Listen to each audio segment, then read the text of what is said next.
वो निकाल लेता है। जब वो मछली को धीरे धीरे काटते हैं, उनको मालूम होता है कि इसमें कोई वस्तु मिल जाती है। उनका मोटा सा पेट हुआ दिखा ना कि इसमें कोई चीज़ ज़रूर है। उसको धीरे धीरे काटा तो उसमें से एक नवजात शिशु लड़की मिली। उसने अपनी पुत्री के संग उसकी पालन किया। लड़की 16 वर्ष की हो चुकी थी और वो 13-14 वर्ष की हो चुकी थी। उसमें वो पाराशर ऋषि अपना 15, 20, 16 साल, 18 साल जैसी भी साधना की वो करके और वापस आ रहा था।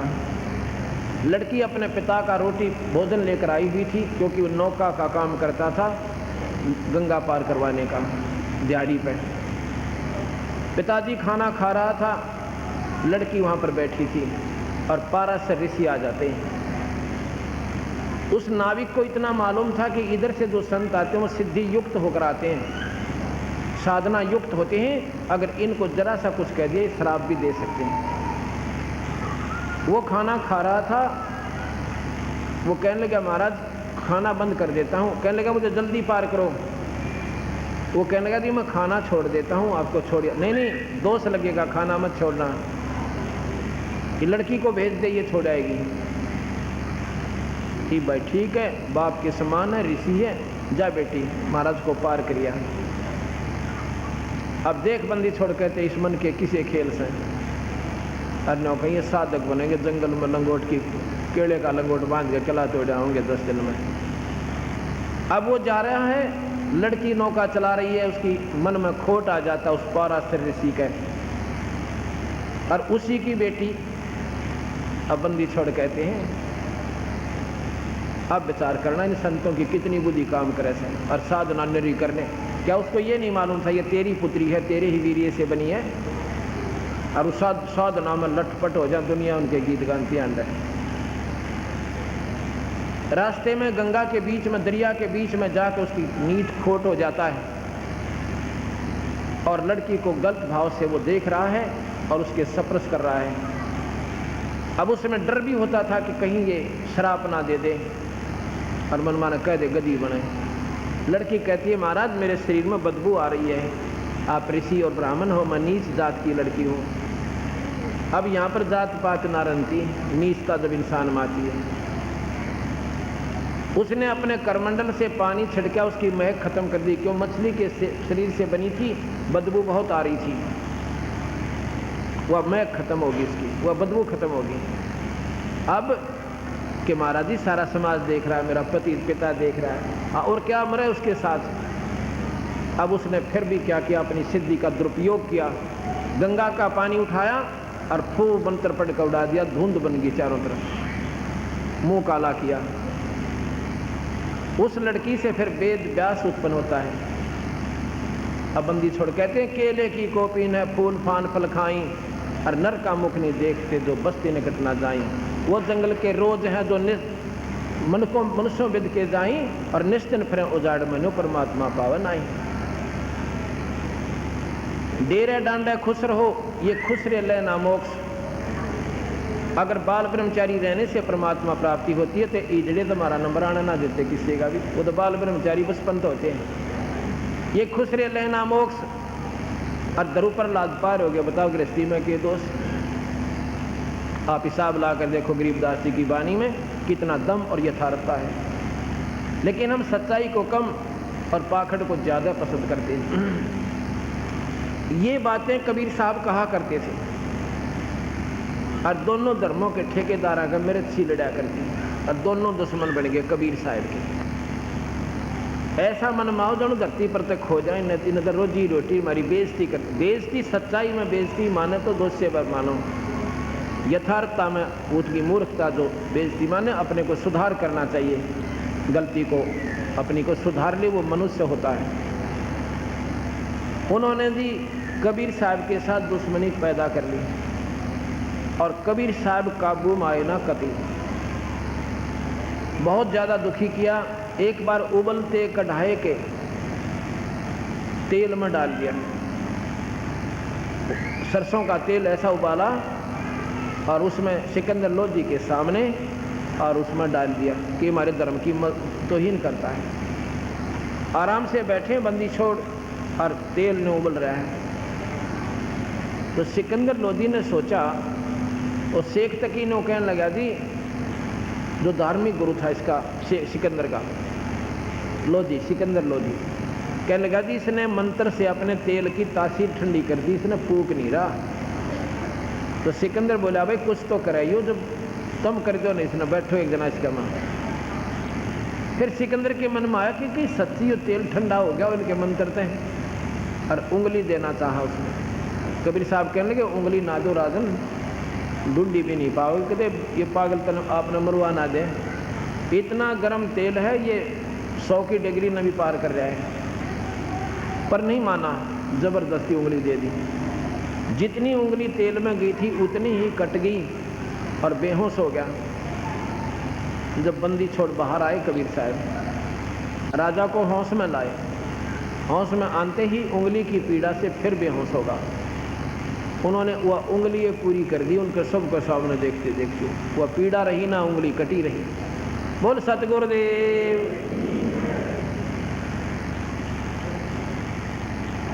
एक समय वो तो फिर दाव देखते रहते थे, ऐसे फिर कर दिया।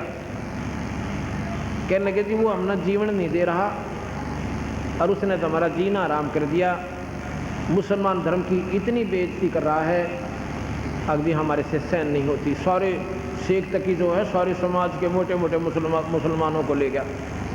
तो क्या करें कि उसको सजा दो महाराज, ऐसे पार नहीं पड़ेगी, कि लाओ पकड़ जाए। और नो कह जी, कबीर साहब नो कहता मैं भगवान हूँ। अच्छा, और मुसलमान धर्म में कोई आकार में कह देना मैं अल्लाह हूँ, उसको ख़त्म कर दिया जाए, वो झूठ बोलता है, वो झूठा प्रचार करता है, ऐसा मान्य है वहाँ पर। उसको सजाए मौत भी दे दें तो भी थोड़ा है। लाओ पकड़ के। एक गऊ मंगा रखी थी, बीच में पेट में गर्भ था गऊ का, गर्भ गऊ, ज्ञापन गऊ थी। और कहने लगा, सिकंदर बोला कि तू कौन है भाई? तू कहता था मैं खुदा हूँ, अब बोल तू खुदा है। अखा मैं खुदा हूँ।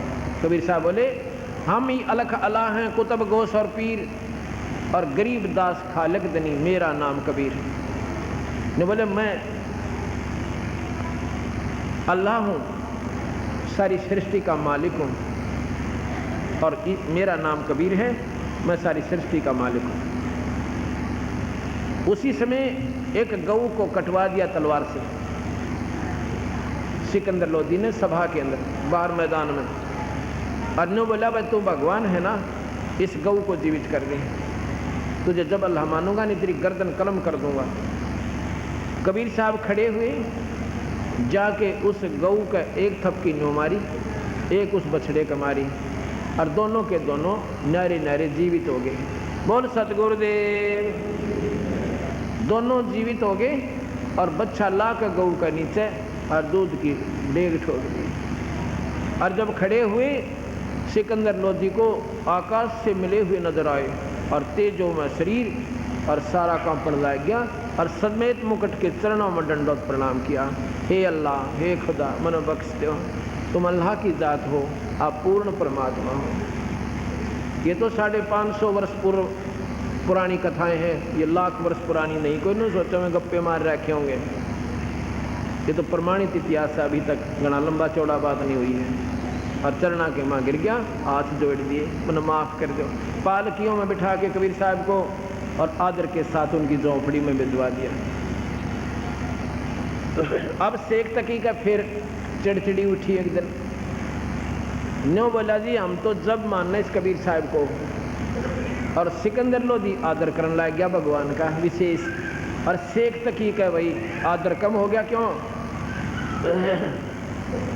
2 फकीर 2 वजीर हमेशा दड़ा करें। अब उसने सोचा इसकी चौधर होगी, तेरी रोटी रोजी गई भाई। अब किसी प्रकार इसका ये नीचा देखे और यूँ यहाँ तक खसके, और तेरी बनी बनाई बात रह जा। सारे मुसलमान इकट्ठे किए जो दिल्ली के, जिनके ऊपर राजा के ऊपर प्रभाव था जिनका, उनको बुलाया कि भी ऐसे ऐसे बात है, देखो ये काफिर है, ये हिंदू है। और कबीर साहब कहते हैं ना हम हिंदू ना मुसलमान, हम किसी मजहब से संबंध नहीं है हमारा, हम तो एक इंसान है और परमात्मा स्वरूप आए हैं। तो कहने लगा ये तो भाई बात बिगड़न लाग रही से, अरे यू राजा हो जाएगा हिंदू हैं।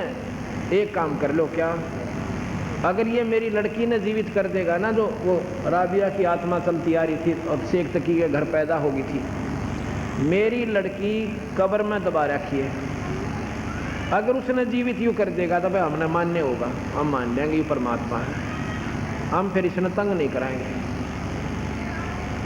तो मुसलमान भी राजी हो गए सारे, क्योंकि वो तो गुरु जी के पीर के अधीन थे ही थे। नहीं बोला भाई ठीक से चलो राजा के पास चलते हैं। सिकंदर के पास आ गए और कबीर साहब भी उन दिनों सिकंदर के पास आया हुआ था, आए हुए थे दिल्ली में उनके विशेष आग्रह पर। तो सब ने प्रार्थना की ऐसे ऐसे हम चाहते हैं अगर ये कबीर साहब शेख तकी की लड़की को कब्र से निकाल के जीवित कर देंगे तो हम इसको अल्लाह मान लेंगे, हम इसको परमात्मा स्वरूप मान लेंगे, और नहीं तो जी हम नहीं मानेंगे। सिकंदर लोधी ने फिर जिक्र किया, भगवान ऐसे ऐसे परेशान कर रहे हैं मुझे, अब क्या करूं मालिक। कबीर साहब कहने लगा उनको कह दो आज से तीसरे दिन लड़की को जीवित कर दिया जाएगा, और मुनादी करवा दो आसपास गांव में जितने भी नज़दीक दिल्ली का क्षेत्र था सभी गांवों में बता दिया कि इस दिन इस समय एक लड़की को कब्र से निकालकर जीवित किया जाएगा। पहले यातायात के साधन बहुत कम थे, फिर भी जनता हजारों की संख्या में वहाँ पहुँच जाती है, कब्र फुड़वा दी जाती है और उसमें वो लड़की का शव रखा हुआ है, ज्यों का ज्यों। लगभग महीने 20 दिन की बात होगी थी। तो शेख तकी को कहा कबीर साहब ने कि शेख तकी पहले तू जंतर मंतर कर ले, कहीं पीछे से नू ना कहे कि मैं भी कर देता इसको। तो सभी वहाँ पर उपस्थित जन कहने लगे भगवान यदि शेख तकी के पास कोई शक्ति होती अपने बच्चे ने कौन माटी में दाबा है, आप करो मालिक, इसका तो हमें मालूम है। अपने बच्चे के बचाव के लिए, अपने घर के सदस्य के जीवन दान के लिए आदमी अपनी जायदाद बेच सकता है, अपनी सारी संपत्ति लुटा सकता है। अगर इसके पास कोई जंतर मंतर होता या शक्ति भगवान की होती तो अपनी बेटी ने कौन माटी में दाबा है, आप करो भगवान। कबीर साहब ने कहा कि शेख तकी की लड़की जीवित हो जा, नहीं जीवित हुई। शेख तकी की लड़की जीवित हो जा, नहीं हुई। तीसरी बार फिर कहा नहीं हुई, और शेख तकी ने तो बंगड़ा पा दिया, लग गया नाचर कूद, देखा ना नहीं हुई, हाँ आज फंस गया। अपनी बेटी के जीने की खुशी नहीं नीच को कबीर साहब के हार जाने की खुशी मना रहा है। देख कितना इंसान गिर जाता अपनी ईर्ष्या और द्वेष के कारण। जब वो नाच लिया ना काफ़ी देर तक, कबीर साहब कहने लगे शेख तकी जी शांति रखो। क्या बात है कि हे जीवात्मा जहाँ भी है और कबीर हुक्म से इसमें प्रवेश कर और बाहर आ जा। इतना कहा ही था वाक्य, लड़की सारी कांपने लग गया से सारे शरीर में कंपन आई, एकदम उठी और उठ के सतगुरु के चरणों में दंडोत प्रणाम किया। बोल सतगुरुदेव की। कबीर साहब कहने लगे बेटी अपने पिता के पास जाइए, ये आपका पिता है। लड़की कहती है भक्तजनों ये मेरा पिता नहीं, ये समाज का दुश्मन है। आपने बाढ़ की काली नहीं आया करता, कुछ भी कह लो, और कोई कह दो तो शेख तकी सर पावो।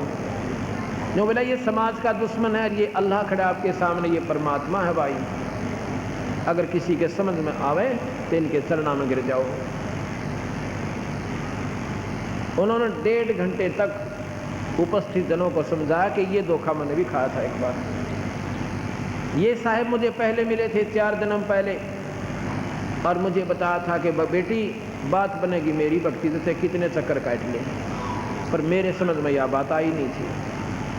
आज इन्हीं की कृपा से मुझे वो पिछले जन्म याद आ रहे हैं, और 2 जन्मों में तो मैंने अपने इतनी वाह पाई थी, क्योंकि वो पिछली कमाई इन्हीं की दी हुई मेरी चल रही थी। उसके आधार पर मेरे 4 जन्म और हो गए थे। अब मैं कुतिया बनने की तैयारी हो रही थी, आज बंदी छोड़ में फिर संभाल ली। कबीर कमाई अपनी कदे ना निष्फल जा, और 7 समुद्र अड्डे पड़ो हुआ मिले अगा हुआ। उस बंदी छोड़ भगवान ने वह लड़की 12 साल की फिर जीवित करके अपने बेटी के रूप में रखी और उसको भक्ति दी और मुक्ति दी। ये पूर्ण परमात्मा है। अब इस बात से, इस उदाहरण से आपको ज्ञान होगा। आज जितने भी सतनाम सारनाम के बिना उपासक संत हैं और कबीर साहब की पद्धति से रहित हैं, वो सिद्ध हो सकते हैं, आकाश में उड़ सकते हैं, सामने 1000 जगह प्रकट हो सकते हैं, नारे नारे दिखाई दे सकते हैं, सिद्धियां होती हैं। इन सिद्धियों से काम चला कोई ना, हम सिद्धि गिनवाते हैं। और हम जो मंत्र देते इसमें ये 24 सिद्धियां आ जाती हैं। जो नाम जाप हम देते हैं इसमें 24 सिद्धियां आ जाएंगी, पर हम इन सिद्धियां की तरफ थूक दे भी कोई ना। आज कम से कम 5000 मेरे पास प्रमाण है जिनके वो असाध्य रोग, कति उठकर बैठा नहीं जाता था, वो नाम से ठीक हो गए। लेकिन हम इनकी तरफ देखते भी नहीं, होगे तो गिरना, होगे तो ना से। हम अपने उद्देश्य में, हमने यहाँ से बाहर जाना है, अपनी कमाई में आरूढ़ हैं और इस नाम से ही ये सब कार्य हो रहे हैं। शब्द मैल में सिद्ध 24 हंस बिछोड़े विश्वे बीसा, एक सिद्धि सुर देव मिलावे, एक सिद्धि मन वृत्ति बतावे, एक सिद्धि हो पौन स्वरूपी, एक सिद्धि हो वे अनुरूपी, एक सिद्धि निस्वा सर जागे, एक सिद्धि सेवक हो आगे, एक सिद्धि स्वर्गापुर जावे है, एक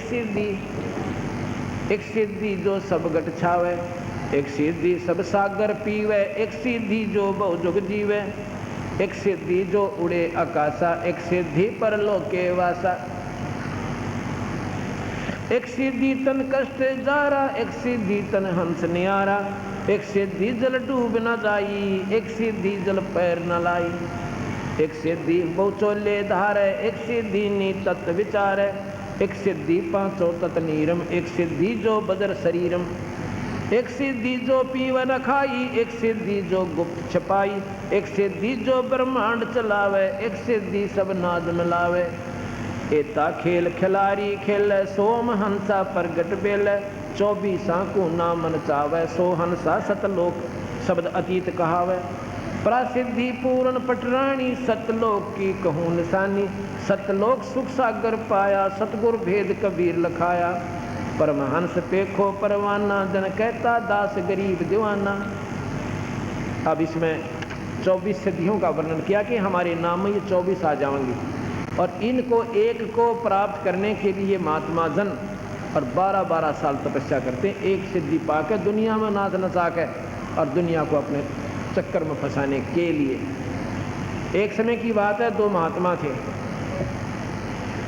इसमें आपने सुना एक सिद्धि जल पैर न लाई, एक सिद्धि पानी के ऊपर नो चल पड़ती है, जैसे सथल पर चलते हैं, जमीन पर चलते हैं, इस सिद्धि से चल पड़ते हैं, पर इस तब बात कुछ नहीं बने। एक बार 2 संत हो गए, एक गुरु के शिष्य हो गए।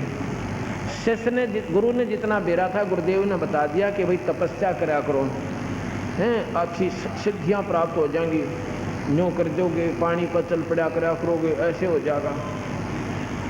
दोनों अपनी, गुरु जी शरीर त्याग गए, दोनों अपनी साधना करने के लिए जंगल में प्रवेश कर गए। एक संत को ऐसे ही कोई सत्संग हो रहा था कबीर साहब का, और वो उसमें आ गया, भूल भटक गए, और वो कबीर साहब ने ऐसे ही 3-4 दिन लगातार सत्संग किया। उसकी बुद्धि का जो सिक्योरिटी ला हो रहा था वो ठीक हो गया, लेकिन सिद्धि शादियाँ में तो भाई कुछ भी कोई ना। उन्होंने कबीर साहब से नाम ले लिया, कबीर साहब के नुमाइंदे शिष्य हैं, कबीर साहब के मतलब जैसे हम कर रहे हैं ऐसे ही संत पहले आ रहे हैं करते हुए, उनसे उपदेश ले लिया और सत नाम पर अपना जाप करने लायक, फिर ज्ञान हो गया, फिर तो अंधेरा सारा ही हट गया। 12 वर्ष के बाद फिर दोनों का कुदरती मिलन हो गया। वो पहले जो गुरु भाई था उसका और उस जो कबीरपंथी संत बन गया था। अब दोनों गले मिलते हैं, कुशल मंगल पूछते हैं, और उसके बाद वो जो सिद्ध पुरुष था वो कहता है कि भैया आपने क्या प्राप्ति की 12 वर्ष में? नो बोला जी मैंने तो भगवान प्राप्ति कर ली। अब क्या किया? अब एक नाम ले रखा, गुरु जी तो अपना भजन करता हूँ, तेने सिद्धि प्राप्ति नहीं की। अब मैंने तो सब कुछ पा लिया। न सोच ले क्या पाया? क्या तू इस पानी पर क्या चल सकता है? अग ना पानी पर चल सकता मैं। फिर क्या पाया तूने? यानी उसने जो कर रखी थी ना अपनी वो दिखाना चाहा था। अच्छा भाई क्या हो गया बताऊं मैंने क्या किया? अब बताओ। उस एक गंगा के किनारे, जमुना यानी दरिया के किनारे बैठे थे वो सिद्धि युक्त पुरुष महात्मा। उस पानी पर परली साइड में चला गया, नो जैसे जमीन पर जाते हैं कदम रखता हुआ।